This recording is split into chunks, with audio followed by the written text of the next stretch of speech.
చదువు విషయంలో తల్లిదండ్రులు ఉపాధ్యాయులపైన నమ్మకం ఉంచడం సహజం. కానీ తమ కొడుకు చదువు సరిగా రావడం లేదనే కోపంతో ఒక తండ్రి ఏకంగా ఉపాధ్యాయుడిపైనే దాడి చేయడం ఉపాధ్యాయ వర్గాలను ఇప్పుడు విస్మయానికి గురి చేస్తుంది. కర్నూలు జిల్లా గోనెగండ్ల మండలం గాజులదిన్నె పాఠశాలలో ఎస్జిటి ఉపాధ్యాయుడిగా పనిచేస్తున్నటువంటి చిన్న బసవరాజు అనే టీచర్ పైన 4వ తరగతి విద్యార్థి తండ్రి రంగస్వామి విచక్షణారహితంగా దాడికి పాల్పడ్డాడు. రంగస్వామి కుమారుడికి చదువు రాకపోవడం, తెలుగు కూడా సరిగా చదవలేకపోవడంతో ఆగ్రహం వ్యక్తం చేస్తూ బసవరాజు పైన దాడి చేశాడు. ఏం చదువు చెబుతున్నావని చితకబాదాడు.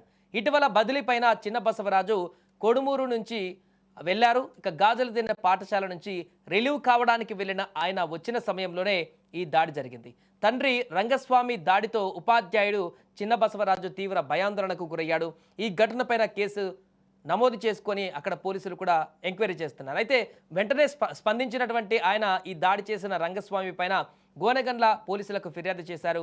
తమ బిడ్డల చదువు పైన దృష్టి పెట్టవలసిన తల్లిదండ్రులు ఇలా ఉపాధ్యాయులపైన భౌతిక దాడులకు పాల్పడడం విద్యావర్గాలలో ఆందోళన కలిగిస్తోంది.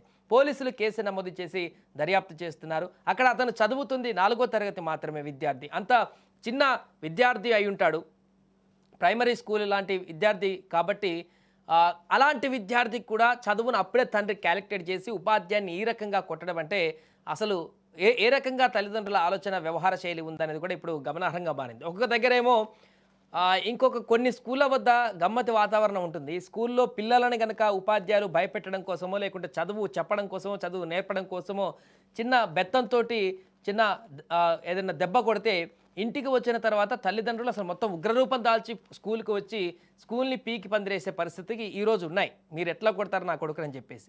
ఒకవైపు ఈ రకమైనటువంటి పరిస్థితులు తల్లిదండ్రుల నుంచి ఉన్నాయి, మరొక వైపు ఈ రకంగా చదువు చెప్పట్లేదని మళ్ళీ దాడులు చేసేటువంటి పరిస్థితులు కూడా ఉపాధ్యాయులపైన ఉన్నాయి. ఇలా విచిత్రమైనటువంటి పోకడలతోటి ఇప్పుడున్నటువంటి స్కూల్ వ్యవస్థలో ముఖ్యంగా కొన్ని పాఠశాలల్లో అయితే ఉపాధ్యాయులు నిజంగానే తీవ్ర భయాందోళనకు గురవుతున్నారు. ఏం చేస్తే ఎప్పుడు ఎలాంటి పరిస్థితులు ఎదురవుతాయో కూడా తెలియనటువంటి ఆందోళనలో అయితే ఉన్నటువంటి మాట వాస్తవం. అప్పట్లో గతంలో అయితే ఉపాధ్యాయుడు అంటే ఒక ఊర్లో నడుచుకుంటూ వస్తుంటేనే పిల్లలు మొత్తం దాక్కునేటువంటి పరిస్థితి ఉండేది. అంత భయం, అంత రెస్పెక్ట్, అంత గౌరవం ఉపాధ్యాయుల పైన ఉండేది. ఇప్పుడున్నటువంటి పరిస్థితులు చూస్తే ఏ రకంగా ఉందో అర్థం చేసుకోవచ్చు. నేరుగా తల్లిదండ్రులే ఈ రకంగా అలాంటి పరిస్థితులకు కారణం అవుతున్నారు. ఉపాధ్యాయులు కొడితే అట్టెట్లా కొడతాడని పిల్లల ముందే ఆ ఉపాధ్యాయులను నోటుకొచ్చినట్టు మాట్లాడడం, ఉపాధ్యాయుల పట్ల గౌరవభావాన్ని, ఆ యొక్క రెస్పెక్ట్ని లేకుంటే భయాన్ని తల్లిదండ్రులే పోయేలాగా ప్రవర్తించడం, ఈ కారణాలన్నీ కూడా పాఠశాలలో మనం నిత్యం చూస్తున్నాం. ఇలాంటి పరిస్థితుల నేపథ్యంలో ఇప్పుడు నేరుగా తల్లిదండ్రులు వెళ్ళి ఉపాధ్యాయులపైన దాడి చేసేటువంటి పరిస్థితికి వచ్చిందంటే ఇక విద్యాబుద్ధులు నేర్పేటువంటి ఈ యొక్క ఉపాధ్యాయులు రాను రాను ఎలాంటి పరిస్థితులు ఎదుర్కొంటారనేది చూడాలి. సార్, బసవరాజు పైన దాడి చేయడం చాలా మాకు బాధాకరంగా అనిపిస్తుంది.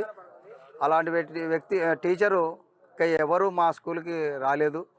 అలాంటి వ్యక్తిని రంగస్వామి అనే వ్యక్తి ఎందు నిమిత్తమైతే దాడి చేశాడో మాకు తెలియదు. కాబట్టి ఆయన పైన తీవ్రమైన కండిషన్ ఆయనను తీసుకోవాలని, ఆయనకు శిక్ష, ఆయన తప్పు చేశాడు కాబట్టి శిక్ష అనుభవించాలని మా గ్రామం తరపున తెలియపరుచున్నాము. 8 సంవత్సరాలు పనిచేస్తూ రీసెంట్గానే ఉత్తమ ఉపాధ్యాయుడు అవార్డు పొందినటువంటి ఉపాధ్యాయుడు మరియు ఆ పేరెంట్ యొక్క వాళ్ళ పిల్లోడు ఎంఆర్ దశలో చేరినటువంటి పిల్లోను కూడా బాగా మార్చినటువంటి ఉపాధ్యాయుడి పైన దాడి చేయడం అనేది మా ఉపాధ్యాయ లోకానికి చాలా బాధగా ఉంది. మరి అలాంటి ఉపాధ్యాయుని పైన కక్ష కట్టి కర్ర తీసుకొని దాడి చేసి రక్తం గారేలాగా తలపైన ముక్కు పగిలేలాగా కొట్టడం అనేది ఇది బాధగా ఉంది. దీనిపైన మా ఉపాధ్యాయుని పైన జరిగినటువంటి సంఘటనను మేము పై అధికారుల దృష్టికి తీసుకెళ్తాం. అదేవిధంగా డిపార్ట్మెంట్ వారికి దృష్టికి తీసుకెళ్ళి తగిన చర్యలు తీసుకునేలాగా చేస్తామని విన్నవించుకుంటాం.